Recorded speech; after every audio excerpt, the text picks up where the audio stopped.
Hi, my name's Clay Cross. And I'm Renee Cross. We've got 4 kids. My oldest daughter is Shelby, and she's my beautiful old spirit. Next is Savannah, and she's been a cartoon character from birth. Garrett, the wild one. Awesome. Oh yeah. Ah, wild man, but a gift from God. And then there's Sophie. She's our baby girl, and she's my sweet little tater tot. We're a family of 6 living in Memphis, Tennessee. We'll call. Love you. Sorry. I get paid to leave this house and get in the car and drive to the airport, check my bags and go to another town and be away from my kids for 48 or 72 hours. We're late.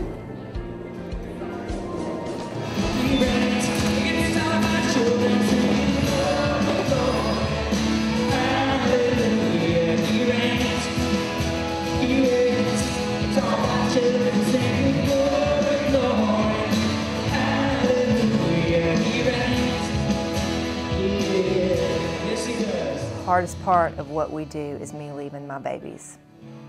And it never gets any easier for me.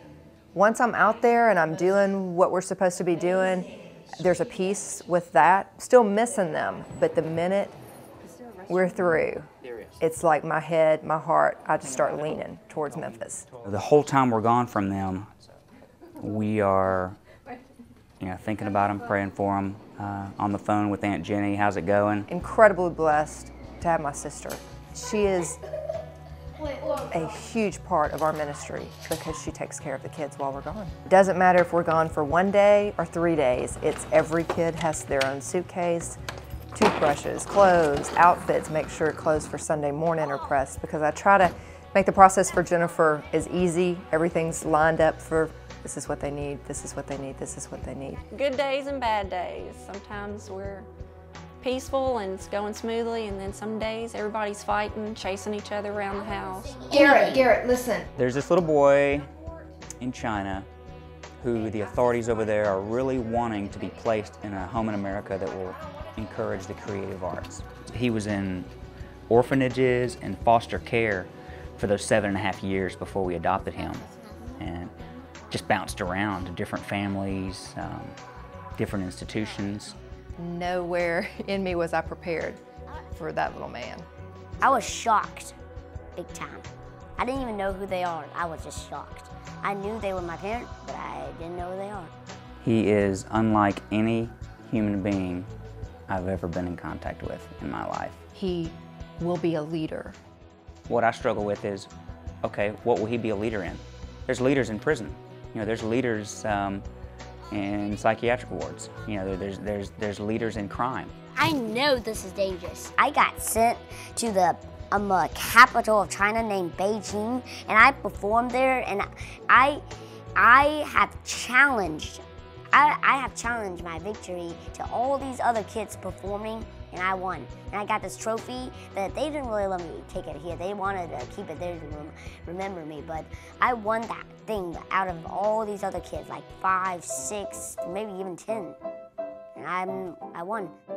Just look at him, he's so charismatic. He's like a little Regis Philbin, he's just like a little go-getter. Couldn't got me in trouble. Oh, it's his fault. No, not his fault. Well, they didn't catch him talking. He was talking quietly. My volume was kind of high, but No, we've talked to you about your volume. I've explained it to him. What do you think she's going to tell us at this meeting? That's the thing. I don't know. If you had to guess, what is it? Well, first of all, she told me my test wasn't too clean. I doubt that's why we're going.